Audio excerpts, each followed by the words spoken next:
dude, he won like a Pulitzer or something, and he should have got it because he really wrote. I feel like he's wrote real lyrics. I feel like he wrote real lyrics. Kendrick Lamar. I like Kendrick Lamar. I like. There's a song called "So Endless," and for some reason, no one can tell who wrote it. They either say it's Frank Ocean. Yeah. Or some other dude. Dude, Frank Ocean must be somebody because you hear everybody talking about Frank Ocean, but I never hear Frank Ocean.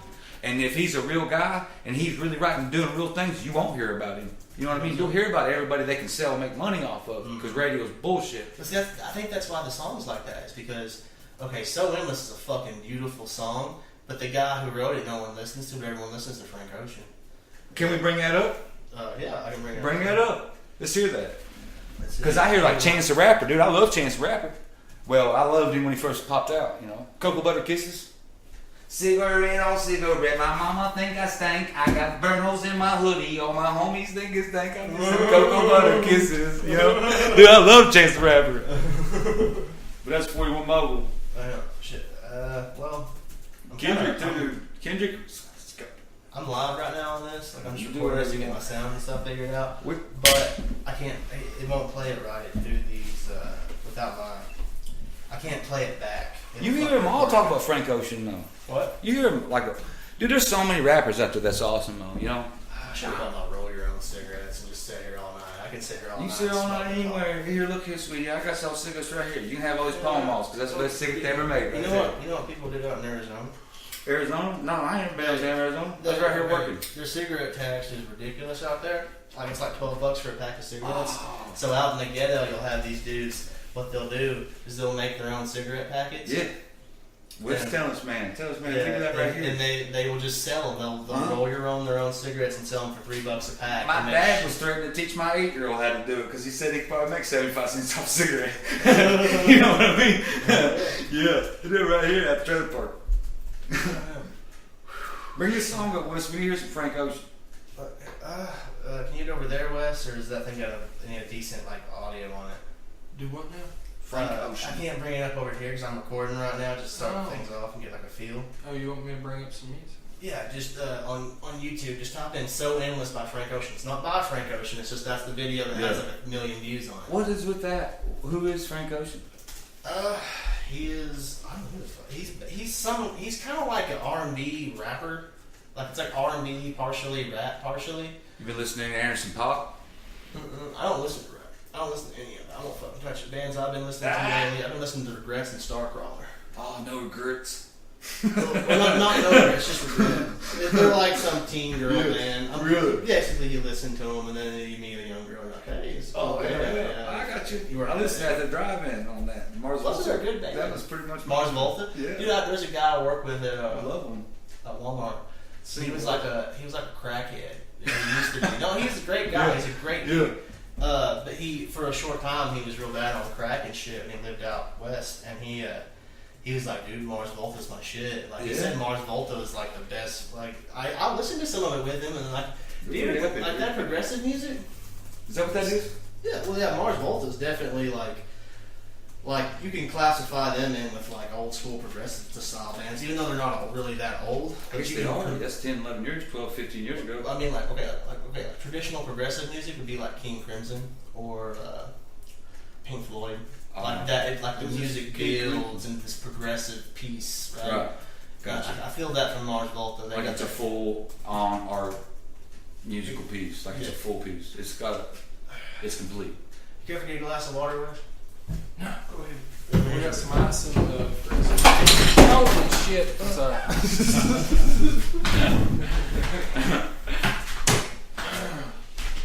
Get my pink Cowboys too.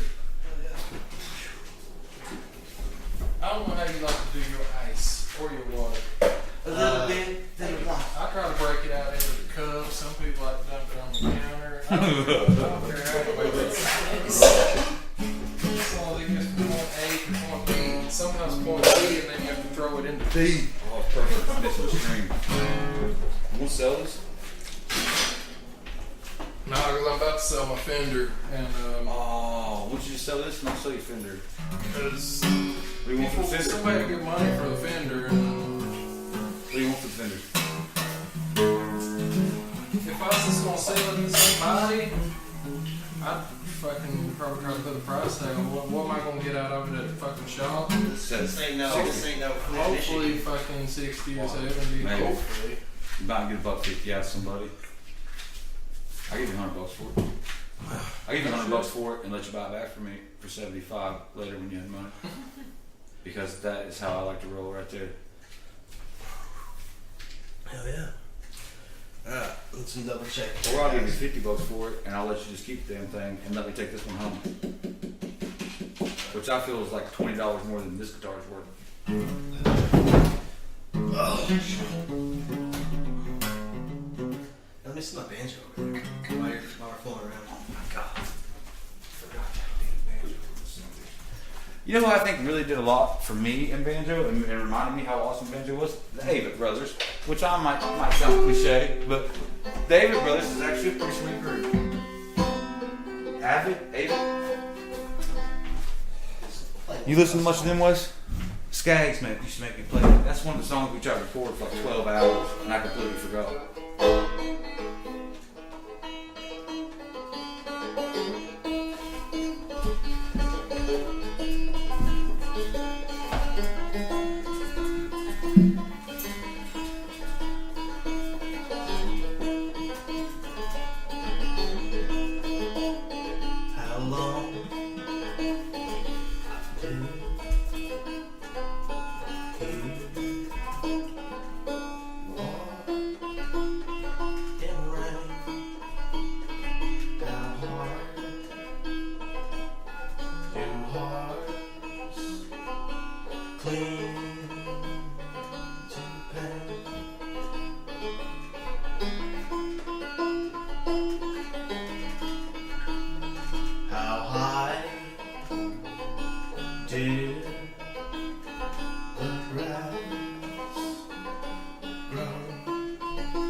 There was another verse there, but you still drop it out. It was just the same thing of everything that happened over that point. So I was showcasing the song to you. So pretty damn sweet.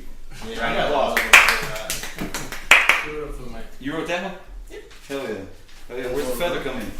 What? Oh, it's the song is called All These Rumors. Yeah. So a pillow cut open, the feathers land where they land, the feathers find equal hands. Rumors. Awesome. Rumors fucking suck. Really Rumors don't suck. Rumors must keep you alive. If it wasn't for rumors, I wouldn't exist at this point.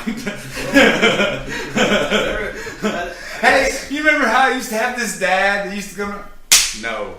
Quentin says howdy, y'all. Quentin Farrell? Quentin Farrell. Yeah, he's my buddy. I'm doing Play me something rockin' with us. Howdy, brother Quentin. We got Jared here. Hey, are we live right now? Yeah. Yes. Oh, wow. What happened? Oh, play some music. Turn it around. Out to the masses. I don't know how to do it unless we'd like to set it up over there or something. Have as many as you want, man. And shoot back like a fish out this way. Fish. What, this thing here? I don't even want it in there, dude. I got warm. This will be up nice and clean right now. This room's got great acoustics. It does, don't it? So you're good. For real, like you can just talk and hear it like. There's no, I don't hear any Wi-Fi humming either. Not really. It's I can awesome. turn it out there. It's awesome. Oh shit, another hour's right. Yeah, Wes got them all filled. It's fun, dude. I was looking for one too. Which one of these is mine before you get started here? Don't want your stink Oh, ass grab liver. one. No, I've been drinking after him all day. It's like terrible. Is that your Gatorade? Is there a sip left in it? I'm dying. Dude, it's hot out there. Play some Wes. Please, take us off. Shoot. I'm drawing blanks. What is it? Play that. Play some good.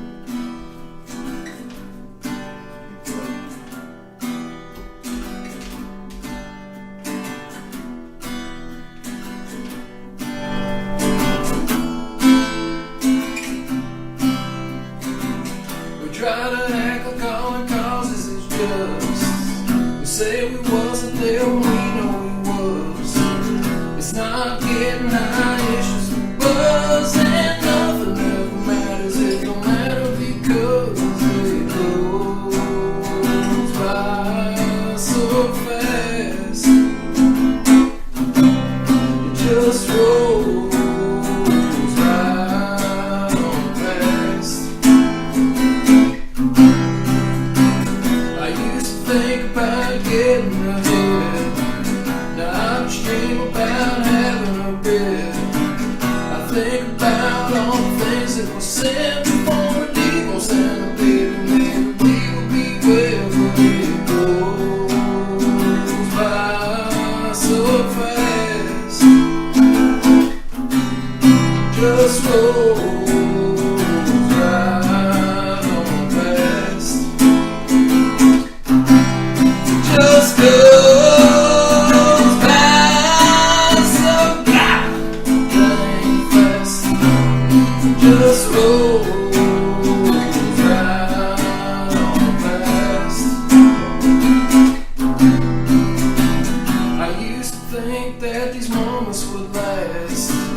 Like maybe the past wouldn't stay in the past. I got a gift, but it wasn't the present. I could say everything's great, but it isn't. I should be famous, I should be on a show. I need some income and a new Camaro. I need religion and a new hairdo. Some morals and a little bit of pride is good too. I'm at the point I don't know anything true, or what I'm doing or what the fuck I should do. Everything old is still brand new, and every new thing has already been used. And it goes by so fast. Just rolls right on past. Just goes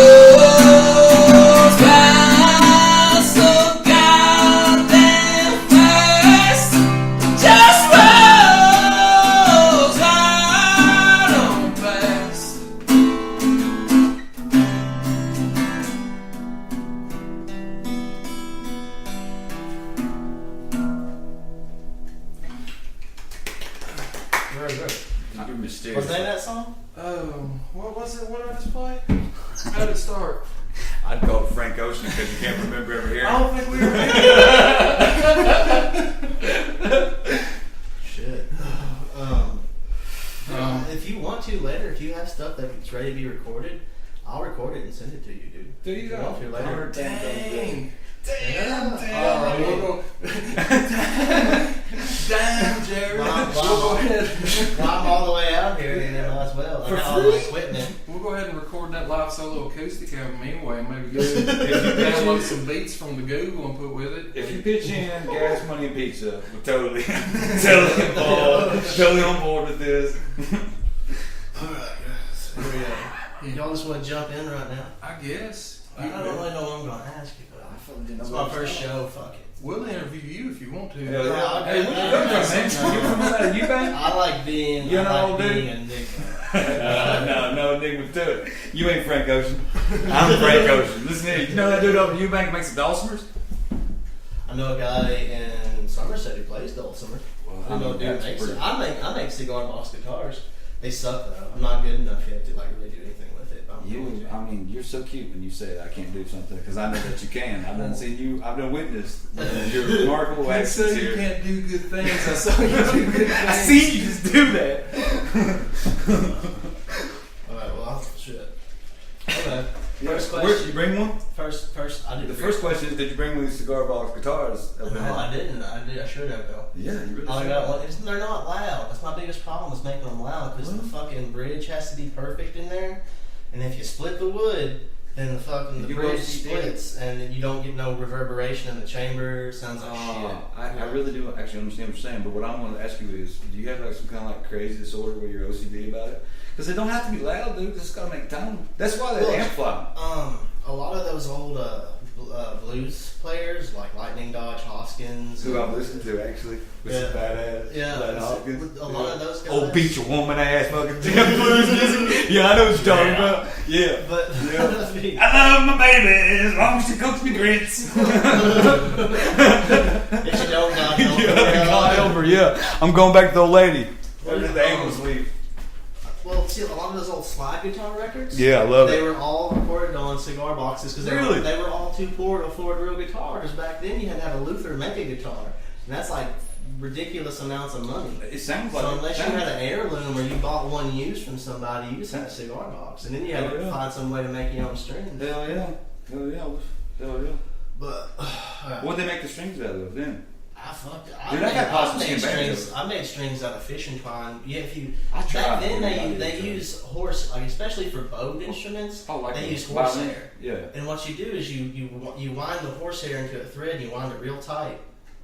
And The more you got the bass here. yeah, basically, and that's all it is. Like Viking instruments, Yeah. like old instruments. Like Axis? Well, like a Tal Harpa. I made one of those before. I love What mine. the hell is a tie harp? It's what turned into a cello and a violin. Oh, well, that's awesome then, because cello is like one of the most wicked soul, like You ever soulful heard Ben sounds. Soley? No, I don't get He's a that. dude from Kentucky who plays he plays like funk bass on his cello and he bows it sometimes at the same time. That's awesome because the cello makes it like a hurt you. It's so deep and such a rich melody. Oh yeah, the sound. first time I ever, well not the first time, but one of the times that I cried playing or listening to music, I was listening to a cello. Yes, I don't remember what it was, but it was a piece of cello music. Yeah. Anyways, what was I going with the horsehair thing? Yeah, if you wind them real tight, horsehair will reverberate like beautifully if you have a little bit of resin. So you can make your bow out of horsehair. You can make the actual strings out of horsehair, and you can use if it's monofilament fishing string. You can use that, but it sucks. It ain't worth the fuck. No, because it don't got no ring. It's like a nylon bass string. Yep. It's easier on my fingers. No, it's not, because you have to play it twice as fucking good, or it sounds like crap. So no, it's not easier on your fingers at all. Alright, so jumping off here, Wes, if there is one thing you have to like get off your chest to the world, what would it be? It's a deep starting point. Get off my chest for the world or to the world? Either or. Both. My boobies, like at least a pound. At least a pound each. So I feel like this is slowly turning back into muscle. I've been being active lately, but Get some soap. I don't know. My Facebook page is full of pictures of me from 10 years ago, and I see them. And there's just a couple things I didn't have. So if I was going to take one thing off my chest right now, it'd be about a pound off of each tit that I'm afraid I have. Lowered expectations. And that's it. I don't think anything I would have wanted anybody to hear or know. I've done told them. I done did it and done told them. They know. That's why I'm having to go into hiding. Oh yeah. Talk about going into hiding for a second. What brought that about? If you can, I mean, if it's not so terrible. Yeah, but it's just a long story. So in short, just like about 8 years worth of bad decisions put me in a bad spot. Where I started out with a whole bunch of things and ended up like down to the last little bit, and I'm just making like a direction change. And where I've lived like my whole life so far, I'm at the halfway point, and I've just done nothing but like live to entertain, no matter what the setting is or where I'm at or what I'm doing. I just like to make people laugh or whatever, and Did you entertain the wrong people? well, I don't know. I feel like nobody ever really got the joke, or I didn't get the reaction that I wanted out of the joke. And I just ain't never been that satisfied with all the fun. I see pictures of me smiling, but I don't know. I knew the camera was flashing, so I'm at the halfway point, so I want to spend the second half of my life doing something else, because midlife crisis, and I'm not happy with the results of present course. So if I can do course, She got deep. She got real. I don't mean for it to, because it's not like everybody's just one person. Do you feel that that's like a universal like life lesson? Everyone has to. At one point, everyone learns. Like one day. Sweet real shit. You're hurting my feelings right now, dude. I'm trying to maintain. You hear what I just said? I don't know. If I had a good opinion at life, I would give it. But I've failed at mine so far. So I'm fucking. Baz Luhrmann, that recording there where the guy said that be careful with advice because it's just like a form of nostalgia. Huh. So I've not heard it, but I want to hear it now. Yeah, that's fucking deep right there. Yeah. Because people tend to give advice based on their experience of a situation, and it causes them to give advice to a person. But the reason that person should be careful with accepting it is because they're not the same person that's giving them the advice. Well, it's a for completely one, different situation. Yeah. It's later, and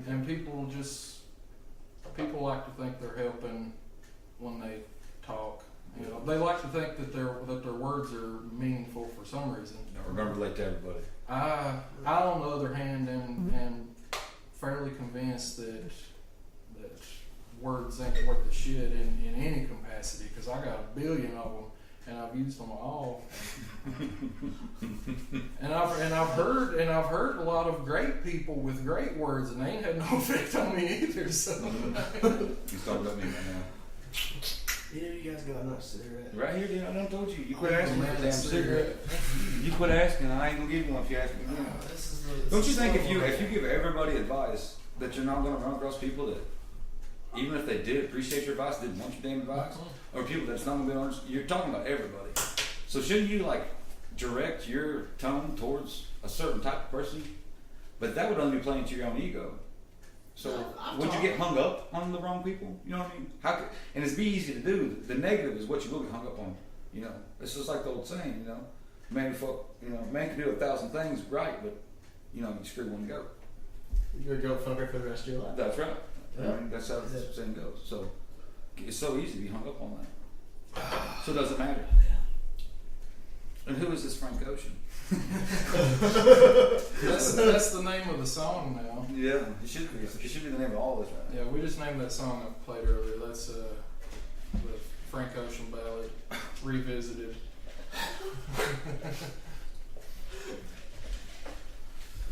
Hatchet, gun for nothing. We're doing a live feed, I guess. I don't know what the fuck to call it. No, I think it's about advice. I think the one thing in advice that's like that I've received, the one form of advice that I've received in my life that always proves true. This is the last is time that anybody's going to see my sweet face, so bullshit. enjoy it.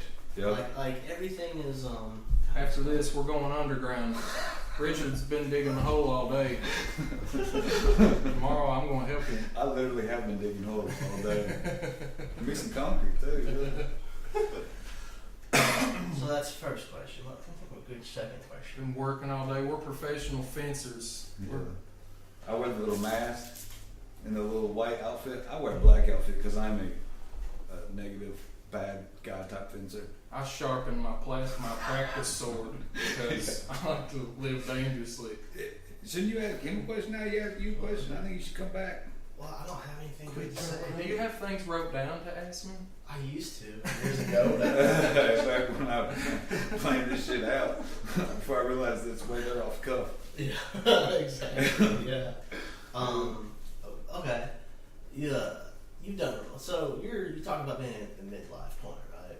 You're into that stage of your life. You've already got some good stories under your belt. Like I've heard a few of stuff that you did whenever you were playing music. They were pretty great.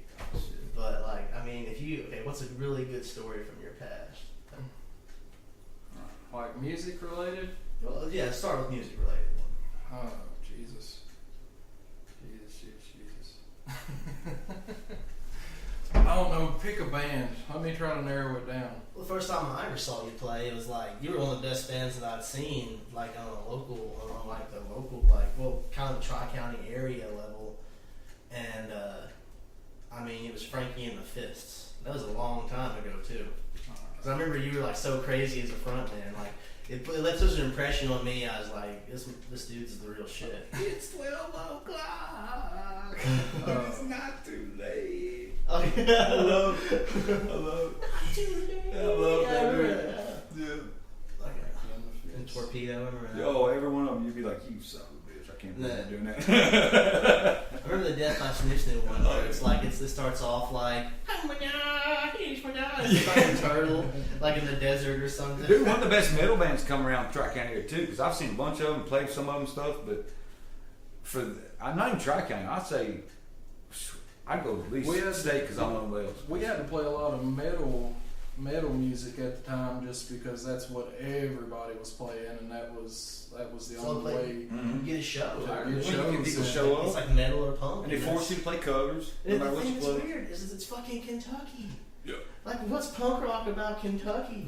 Punk rock. But that's the only places you can get a show is like punk rock and post-hardcore. Early on, we broke out some Snot covers, and it was like either people knew them and knew who Snot was already, and it was a super badass cover for us to be doing, or people had never heard that shit before in their life and thought that we were doing it. So, fuck, these guys are good. You ever heard it? You ever heard the Snot cover? It's Snot cover? No, I've never Do heard. spots. You know Lynn Straight though. You know what I'm talking about, right? No, tell me, explain. Dude, I'm it. telling you, it's spot on cover of that, man. It's badass. It's real. It's real rock. It's real metal. You know what I mean? I put it up with Pantera. Does it require a full band? It requires that badass singing and some music behind it. Really, it really was singer soul. Could you play it right now, or like? Oh, you choke, you fall. What? You Play can't what? sing that Snot song right now. Oh no, I definitely couldn't play it. I'm a No, horrible you guitar you player. run out of air, dude. He screamed constant. That's something. Oh yeah. It's awesome though. Really. Probably the best Frankie story that's able to be told, because this Names is like and parties involved. this is like 10 to 15 years later, and like half the band doesn't talk to each other, see each other, and like that. So there's all kinds of stories, but it's just like what's okay to bring up, and I'm not going. I can end up hearing from somebody I ain't seen in 10 or 12 years, like knocking on my door, like what the fuck, man. But like a good Frankie story that I think we'd all agree on and be okay telling was like one of our early shows, and ended up being the night that I met my wife, and it was a birthday party that we were playing for her brother, where the whole band ended up getting into a brawl in my future wife's driveway, like the first night I ever met her. And we were even fighting with like her brother-in-law at the time and a couple of his friends. But it all started with me and a guy that I went to school with, so we're the same age and knew each other, had history and things. And the precursor for the story was when I was in high school. One time I got dared to take off all my clothes and tuck my wiener between my legs and run this like 2-mile circle in this little neighborhood that we all lived in. And there's 15 or 20 people out here. The money got involved, and next thing you know, I was naked and swung the wiener back and went duck waddling just as fast as I could on the 2-mile stretch. And even after I finished the lap, I got back to the porch, and the guys there and girls that was watching everything, somebody had got my clothes that were in a pile on the porch and had hid them originally. And we were actually at a preacher's house this night.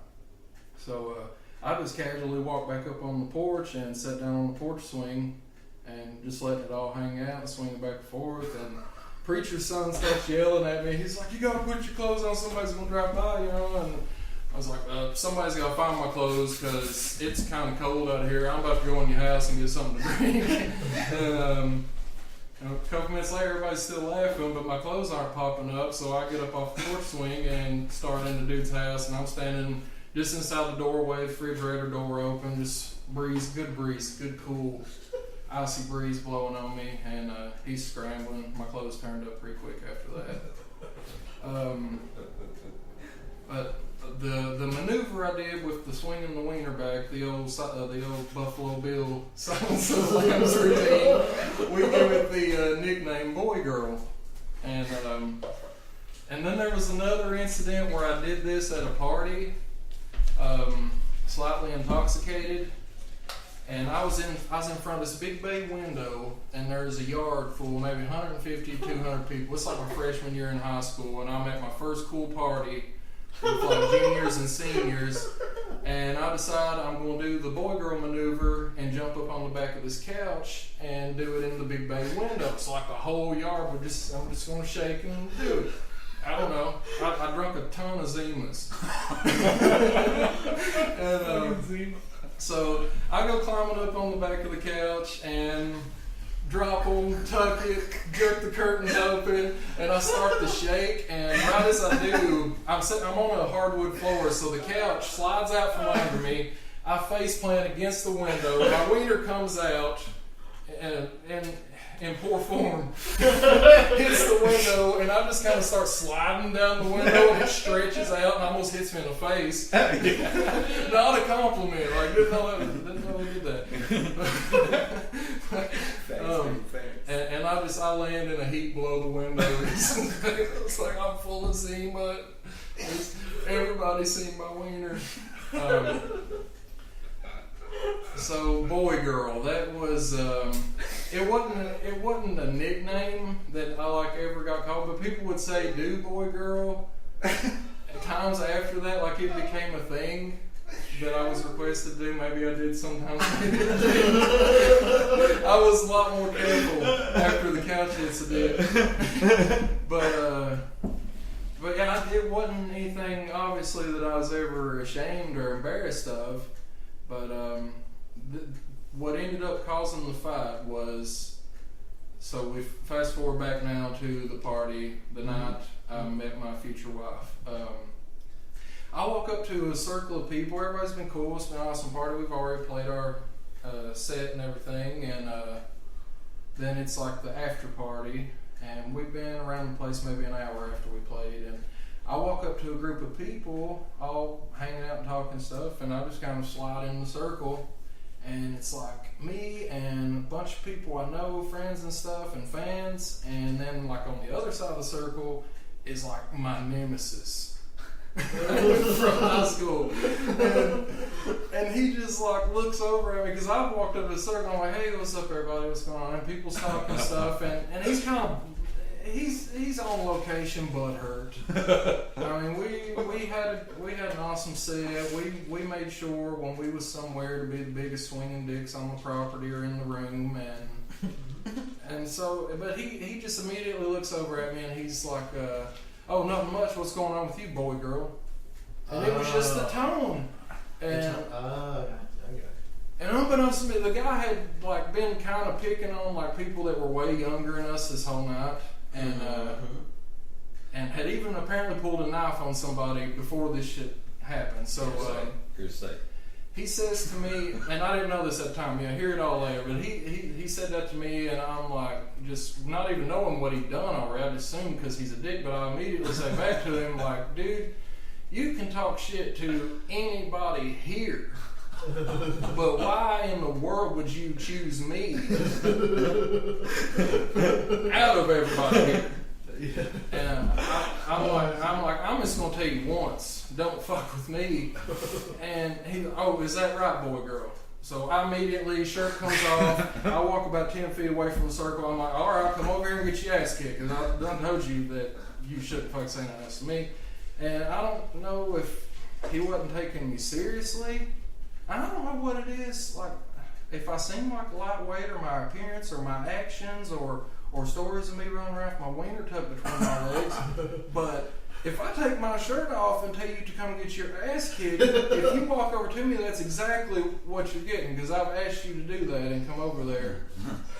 And so he just kind of walks up to me all willy-nilly like he don't expect what's coming, and wham, wham. I fired on him as soon as he got in range, took him down, threw another hit, and then laid off of him because he was down and rattled. I backed up a little bit. Well, his buddy immediately comes running over to me and, what the fuck? Do you know who you just hit? And I'm like, yeah. And I say his name to him, and I'm like, so who the fuck is this guy? Like, who cares? And he's screaming. I'm just like, all right, dude.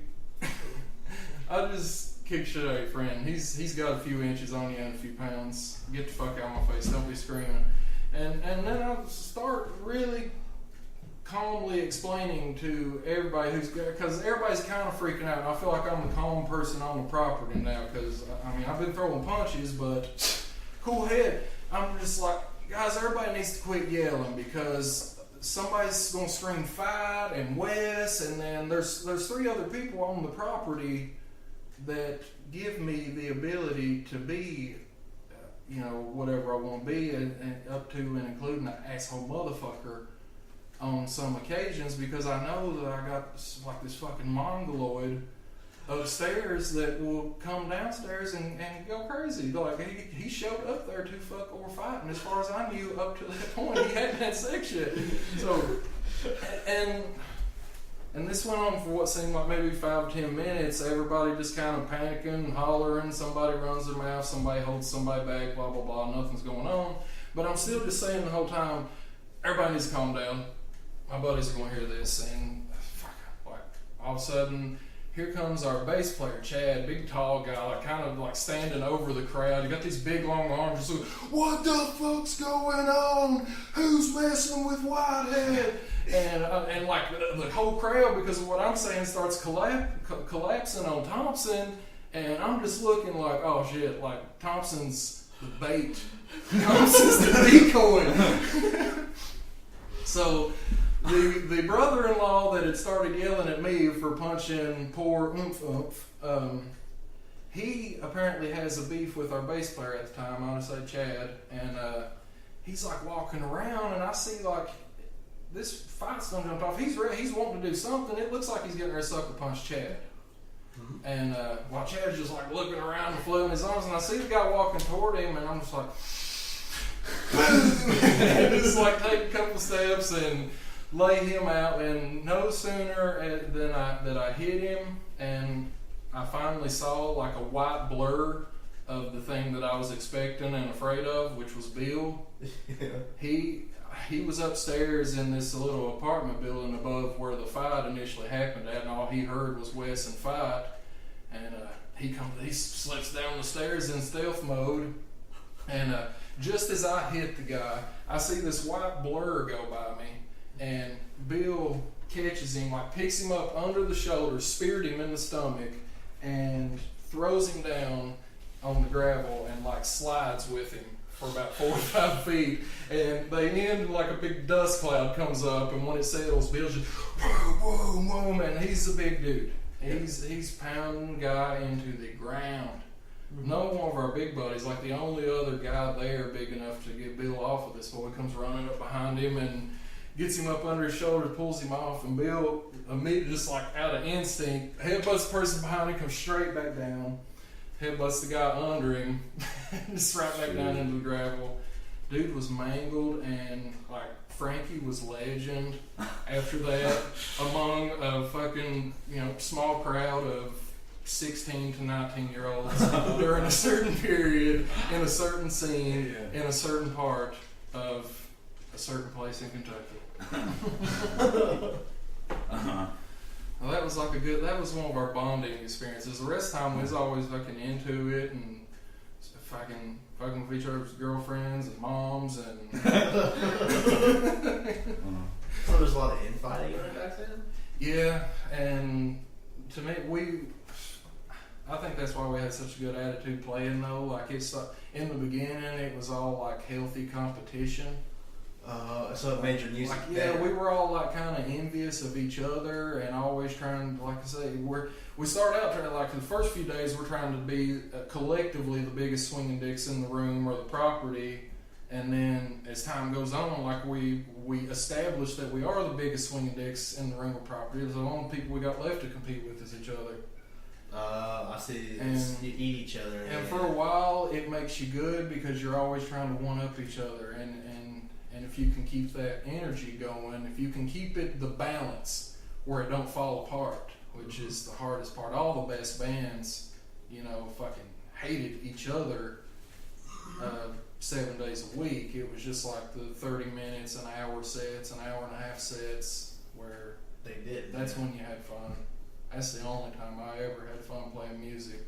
What do you all the practicing and driving and running out of gas and breaking down and staying in motels where you find bags of shit under the bed and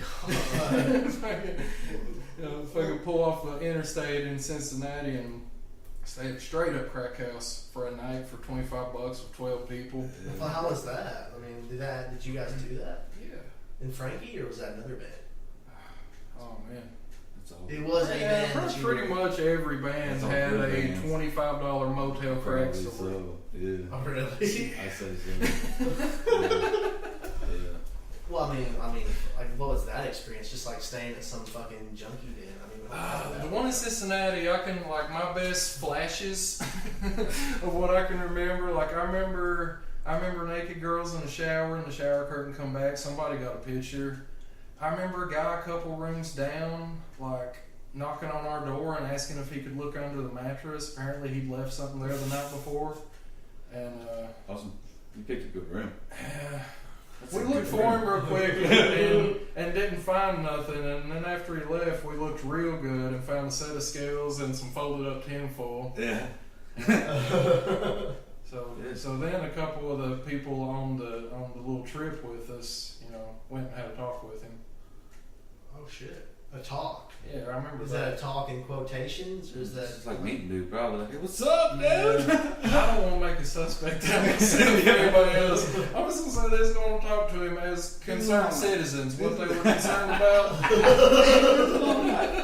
Yeah. Yeah, that's no. But I got like $30 out of them scales when we got home. We finally got paid for it. When you were in bands, mostly you were like in Eastern Kentucky. You were like in Appalachia. So like it's people don't get good internet reception out there. It's legit. Like it's a kind of cut off part of the world, and like something that I was wondering is like, I mean, did you guys really tour a lot around that area, or did you like expand outward? Like in any band that you were in, like have you basically played all over the place? We got started with a festival that a kind of a local, I want to say Renaissance man, but that kind of makes it sound like he does a lot. Yeah. Like he does a lot of nothing, but he's a cool guy. There's this guy named Woody in Clay County who started his festival called Woody Stock, and initially it was just like whatever 2 or 3 bands. The only music that comes to any festivals or anything in Clay County is gospel and bluegrass. Mm-hmm. I mean, that's Part of the region. yeah, and you may get some country here and there, but nothing I would classify as worthwhile or great or anything. I'm just talking about like big scale. I'm not talking about like local people, because there is a lot of talented local people in every small town. But our niche, what got us going and got our name out there and got us a fan base and got us really like a step above some other bands, was getting involved with the festival with Woody at the ground stages when it was just a small thing, and just having these regular gospel and bluegrass acts, which will attract a good church crowd. It'll attract the same amount of congregation you'll get in church, but we could get 300 or 400 kids to come out and listen to some good like college rock, we thought. But I mean, everybody got into metal while we was kind of headed in a different direction, but it didn't matter because we kind of started playing metal, and that's what got the Woody Stocks really going. Was the first one he did, like I said, was like bluegrass and gospel stuff, and then the second one he had some rock acts on it, and since I knew Woody, he put one of our early bands on, which was Pat Stevens, and that was a straight up metal band, like retarded metal, just like nothing but screaming. Awesome. And the reason I say retarded metal is because in this setting where you had like 2 fucking AC/DC wannabe bands, and then like a Nickelback cover band, and maybe some guys doing some Disturbed covers, and we come out there playing like original songs, no covers, somewhere between The Buried and Me mixed with, name some other popular band that the kids will know. It was really ridiculously heavy and did not match anything else going on, but there was a lot of kids there, and Woody noticed that, so then he books another Woody Stock with our help, because we can get some more of these metal bands to come in, and we even all went in together and kind of got a venue. Did no other metal band was good past Starting out, we were doing shows at this like outside shed where we just showed up and played outside, didn't have to schedule anything. It was just like a park, and anybody could show up, and people just showed up for free.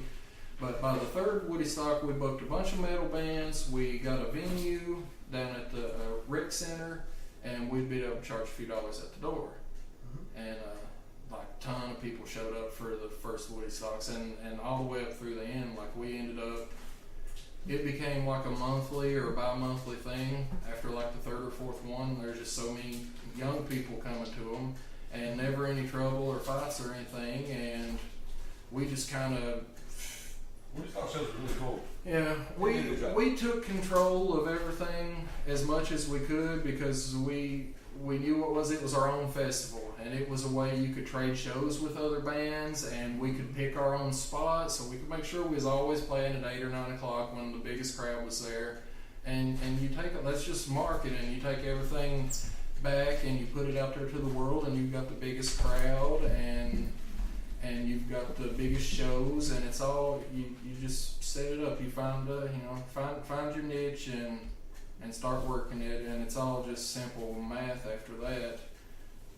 Up until it starts working too good, and then you have the opportunity for people to start making money out of it.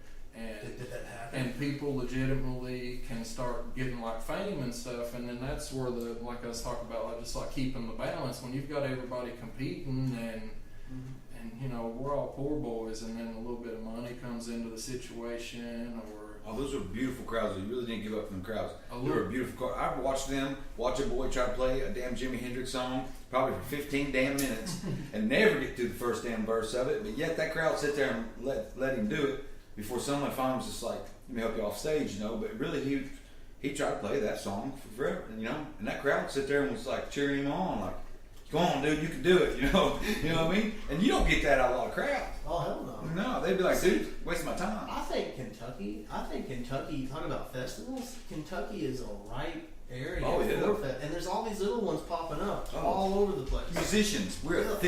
thick musicians in Kentucky. Yeah, because we actually have a heritage for it here. Yeah. The state has a history of it. I can go anywhere else and own it, dude. And I can be in Kentucky and not be one of 1,000 people in that room that can do something. You know what I mean? Yeah, exactly. Like, whenever I was out in Arizona, like, even in the city, it was a rare thing. Like, I mean, I heard about bands and stuff and like house shows out there, but it's like you didn't bump into someone every other person could play a guitar. Like, I don't know anybody who other than like my family who are like really backwoods and stuff, but like I don't know anybody who can at least play a few chords on a guitar around here. Like everyone can. It's just a natural thing in this area. And more beautiful than that is the fact that they don't just play you some damn song they heard somewhere.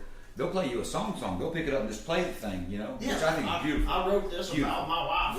Yeah. Some shit. Let's pluck it, you know. met her on my CB, said her name was Mimi, sounds like an angel come to her.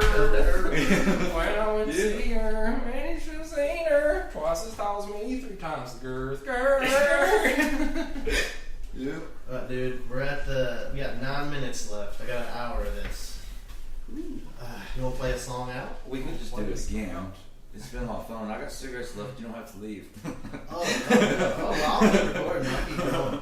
I'll just play a little bit of something maybe. I want to go out this bit. So how much time we got? Like 8 minutes now? Yeah. Don't be a freebird. It's going to be the last 8 minutes that like 99% of the people in my life may ever see me. So I kind of want to shake my wiener at the camera or do a tuck for old time's sake. But yeah, I'll just play a little bit of a song and we'll wave by and keep it simple and easy to forget. Don't make me cry.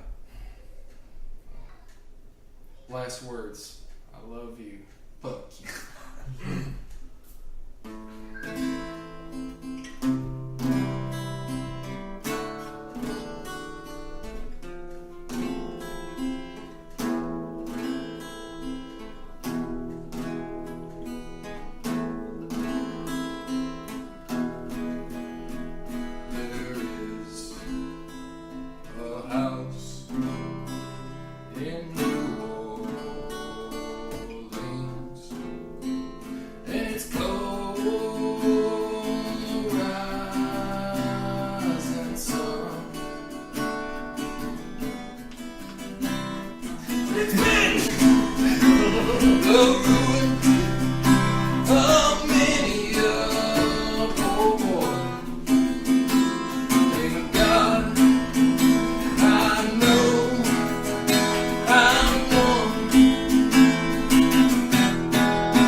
Nice.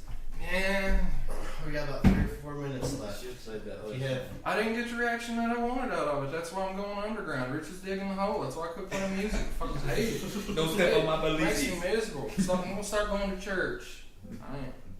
I mean that. I'm not playing. I'm going to church. Start doing that. Change my life. Going on a journey. Spirit quest. Life walk. Una Matata. When Don't step on my beliefs. When he was a young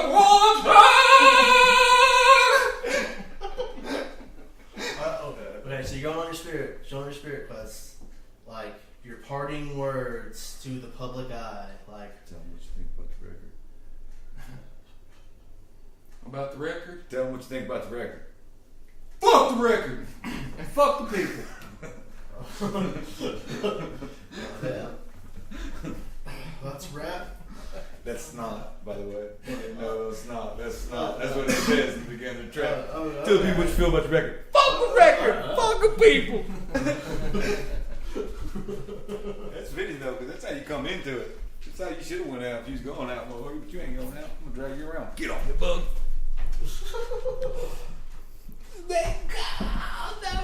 Well, you should have did some. It was a damn fucking Radiohead cover, dude. I just hope this don't shut my internet down. Makes my balls buttery. This is it. I'm winding this one up. The Radiohead song, though, for real. 3, 2, 1.